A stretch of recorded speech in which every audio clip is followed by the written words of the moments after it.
श्री शिवाय नमस्तुभ्यम। हर हर महादेव। आज के इस वीडियो में हम गणगौर व्रत कथा को श्रवण करने जा रहे हैं। पौराणिक कथा के अनुसार एक बार शंकर भगवान तथा पार्वती जी नारद जी के साथ भ्रमण को निकले। चलते चलते वे चैत्र शुक्ल तृतीया के दिन एक गांव में पहुंच गए। उनके आगमन का समाचार सुनकर गांव की श्रेष्ठ कुलीन स्त्रियां उनके स्वागत के लिए स्वादिष्ट भोजन बनाने लगी। भोजन बनाते बनाते उन्हें काफी विलंब हो गया, किंतु साधारण कुल की स्त्रियां श्रेष्ठ कुल की स्त्रियों से पहले ही थालियों में हल्दी तथा अक्षत लेकर पूजन हेतु पहुंच गई। पार्वती जी ने उनके पूजा भाव को स्वीकार करके सारा सुहाग रस उन पर छिड़क दिया। वे अटल सुहाग प्राप्ति का वरदान पाकर लौट गई। तत्पश्चात उच्च कुल की स्त्रियां अनेक प्रकार के पकवान लेकर गौरी जी और शंकर जी की पूजा करने पहुंची। सोने चांदी से निर्मित उनकी थालियों में विभिन्न प्रकार के व्यंजन थे।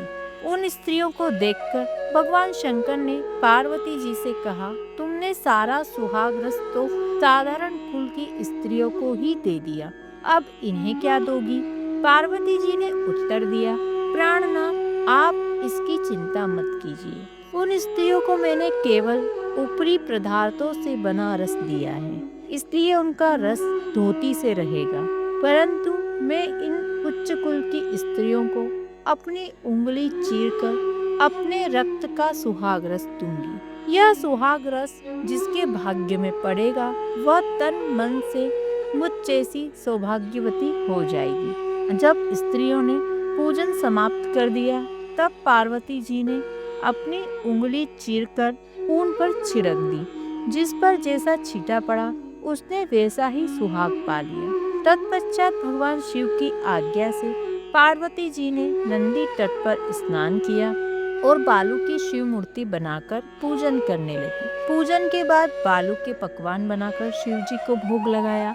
प्रदक्षिणा करके नदी तट पर मिट्टी के से माथे पर तिलक लगाकर 2 कण बालू का भोग लगाया। इतना सब करते करते पार्वती जी को काफी समय लग गया। काफी देर बाद जब वे लौटकर आई तो महादेव जी ने उनसे देर से आने का कारण पूछा। उत्तर में पार्वती जी ने झूठ कह दिया कि वहाँ मेरे भाई भावज आदि मायके वाले मिल गए थे, उन्हीं से बातें करने में देर हो गई।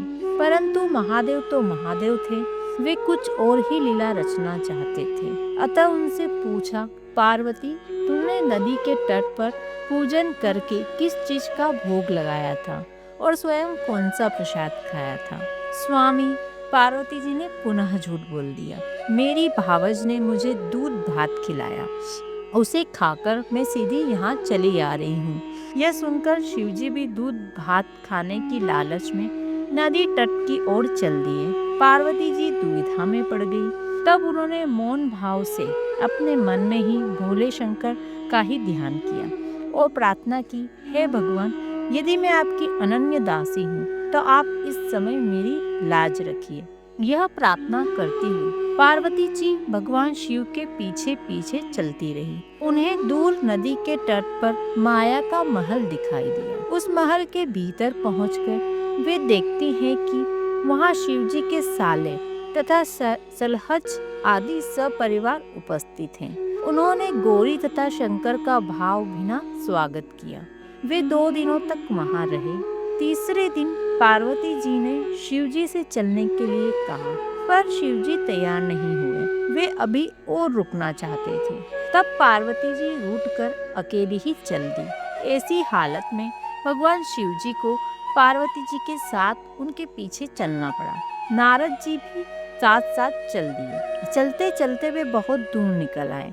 उस समय भगवान सूर्य अपने धाम पश्चिम की ओर पधार रहे थे।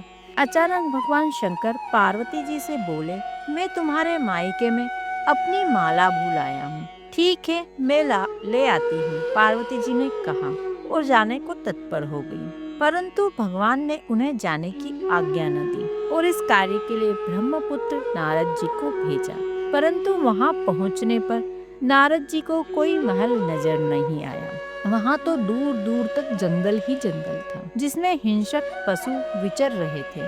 नारद जी वहाँ भटकने लगे और सोचने लगे कि वे कहीं गलत स्थान पर तो नहीं आ गए। मगर सहसा ही बिजली चमकी और नारद जी को शिव जी की माला एक पेड़ पर टंगी हुई दिखाई दी। नारद जी ने माला उतार ली और जहाँ पार्वती जी और शिव जी थे उनके पास पहुंचकर वहाँ का हाल बताया। शिव जी ने हंसकर कहा, नारद, यह सब पार्वती की लीला है। इस पर पार्वती जी बोली, मैं किस योग्य हूँ? तब नारद जी ने सिर झुकाकर कहा, माता, आप पतिव्रताओं में सर्वश्रेष्ठ हैं। आप सौभाग्यवती समाज में आदि शक्ति हैं। यह सब आपके पतिव्रता का ही प्रभाव है। संसार की स्त्रियां आपके नाम स्मरण मात्र से ही अटल सौभाग्य प्राप्त कर सकती और समस्त सिद्धियों को बना तथा मिटा सकती। तब आपके लिए यह कर्म कौन सी बड़ी बात है? महामाय गोपनीय पूजन अधिक शक्तिशाली तथा सार्थक होता है। आपकी भावना तथा चमत्कार पूर्ण शक्ति को देखकर ही मुझे प्रसन्नता हुई है। मैं आशीर्वाद रूप से कहता हूँ कि जो स्त्रियां इसी तरह गुप्त रूप से पति का पूजन करके मंगल कामना करेगी, उन्हें महादेव जी की कृपा से दीर्घायु वाले पति का संसार साथ मिलेगा।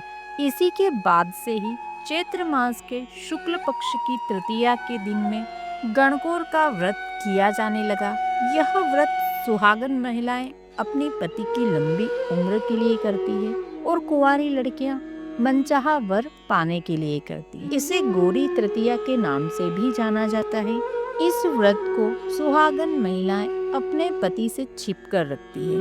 इस व्रत के बारे में पति को कुछ भी नहीं बताया जाता है।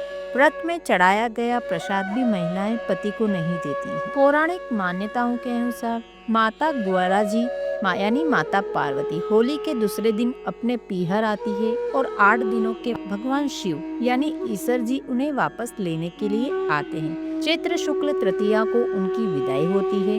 होली के दूसरे दिन यानी कि चैत्र कृष्ण प्रतिपदा से सुहागन महिलाएं और कुंवारी कन्याएं मिट्टी के शिवजी यानी कि गण एवं माता पार्वती यानी कि गौर बनाकर प्रतिदिन उनका पूजन करती हैं। इन 17 दिनों में महिलाएं रोज सुबह उठ कर दूब और फूल चुनकर लाती है। उन दूबों से दूध के छींटे मिट्टी पर बनी हुई गणगौर माता को देती है।